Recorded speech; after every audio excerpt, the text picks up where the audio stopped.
Hello there, welcome back to Talking Europe on France 24.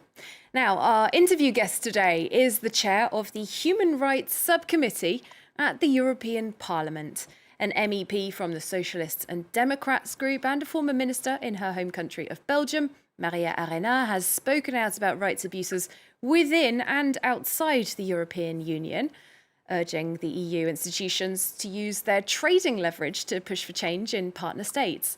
Now, she joins us today from Brussels. Maria Arena, thank you very much for being with us. Hello. I wanted to start with a bit of a general question. We talk so often about human rights issues pertaining to the European Union, documented rights abuses, for example, on the EU's borders, also in its trading relationships with states such as China. So with that in mind, is the European Union the human rights bastion that it likes to think that it is? We know that human rights is really important here in Europe. And for example, there is a study, a survey to the citizen here in Europe. And we ask them what is really important for you as a very big issue in Europe. And the first thing they speak about is about human rights. And so it is important for our policies, but it is also important for our citizens that Europe remains the human rights bastion for Europe, but also for the rest of the world. But what we have seen during these last years is that sometimes human rights is not coming at the top of the agenda of Europe. And it is, for example, when we discuss inside Europe for the rule of law in some countries, and we have seen some difficulties in some countries, and we can talk about that, for example, on Poland, on Hungary, when it comes to, for example, LGBTIQ rights and human rights inside the country, but also when we are dealing with some countries where sometimes business is more important than human rights, or geopolitical or pragmatic issues are more important than human rights. It is the case, for example, when we talk with Turkey. It was really important to speak about human rights in Turkey, but the fact that we react on the Turkish situation, it was not about human rights. It was about the territories when Turkey decided to come a little bit too near our borders. Mm-hmm. And so, yes, sometimes human rights, it's not enough at the top of the agenda of Europe. And this is really something that we have to tackle. Now, we'll go on to some of those more international aspects a bit later on. But first, I wanted to talk about an issue that we've been quite obsessed with here in France this week about COVID-19 vaccinations. There are several million people in Europe who feel that their rights are being infringed on by being coerced or pushed into getting vaccinated when they don't want to be.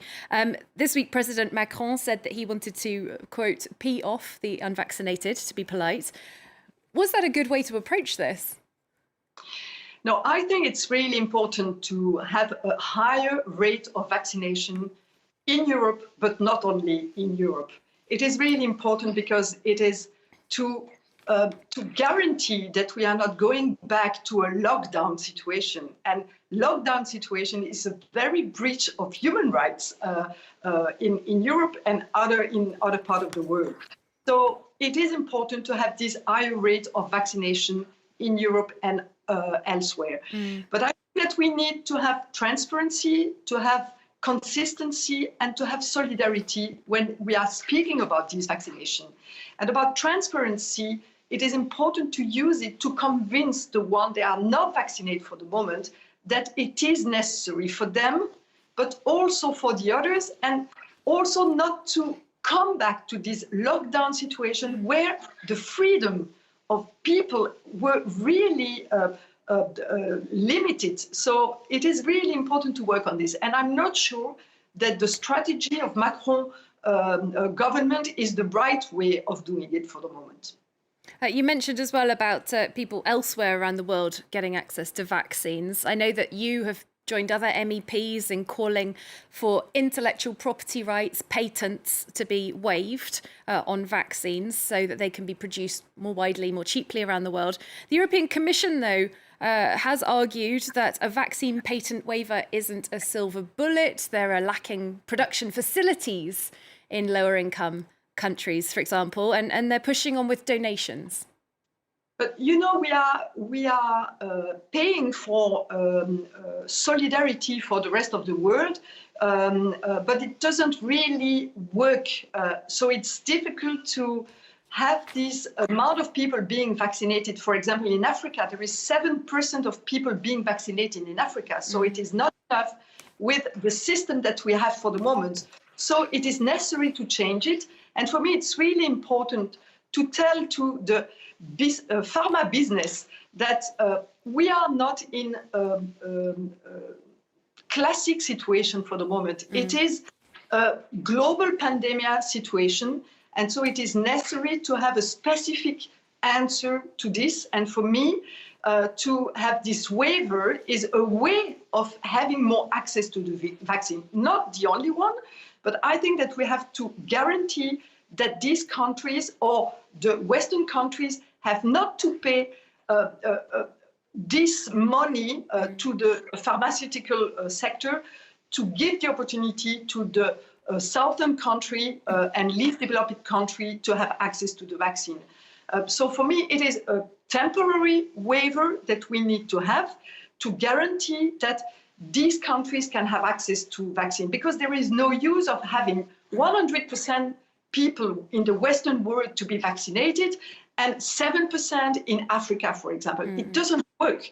We have seen with Omicron the result of the Omicron system. So it is really necessary to work on this. You know that it is on the WTO that we have to have this discussion, but the Commission is not ready to do the discussion to the WTO action.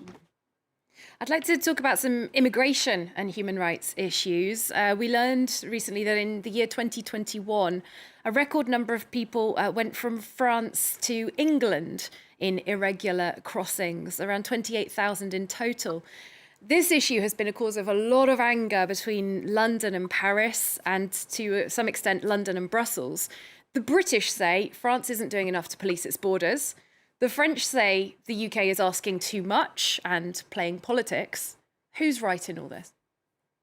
I think they are both wrong, just because they are seeing migration issue as a number of people, and they have exactly the same way of thinking migration.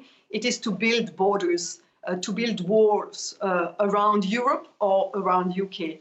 And I think it is not at all the good way of thinking migration. For me, to think migration, we have to think about stability. We have to think about the effect of the climate change, about demography, but also about people being in these migration routes. And when we see the UK or the France, or more generally the Europe's thinking about migration, I think it's really the wrong way of doing it. And also because we have not the result that we are expecting for, because these people asking for walls, the result that they are expecting for is to have a lowering of people deciding to migrate, to have this migration route. But in fact, they are not deciding not to have this migration route. They are just putting themselves in danger. And so it is really important to reshape our way of thinking migration. It is not to say that we don't need to have borders.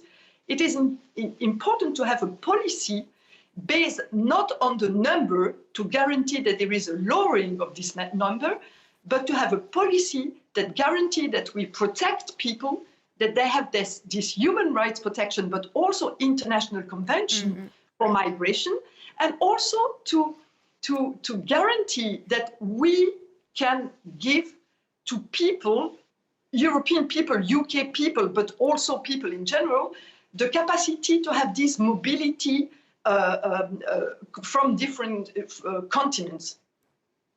I'd like to move on to something that we both mentioned a little bit earlier on, an international relationship that's most challenging, perhaps, for the EU, the one with China. Now, China is seen as presenting huge potential economic and trade opportunities for Europeans, but Beijing's human rights record widely criticised on many different issues. Now, Olaf Scholz, the new German Chancellor, has indicated he wants to make a new push for closer economic ties with China. Is he right? You know, we have to consider that China is a very big player when it comes to economy in the world. So I think it's not to say that we are not going to work with China. But what we need to do is, if we are interested and if China is interested in having more ties between Europe and China, it is important as Europeans to say that there is a condition for that. And this condition is human rights. And the situation that we are living for the moment in China, and more specifically concerning some minority in China, not only the Uyghur minority in China, but what we are living in Hong Kong, for example, also this pressure that China is doing on these Hong Kongese freedom of speech people, really something that we have to put on the table and saying it is a conditionality for us. But if I can just interrupt you, sorry, because we're running out of time.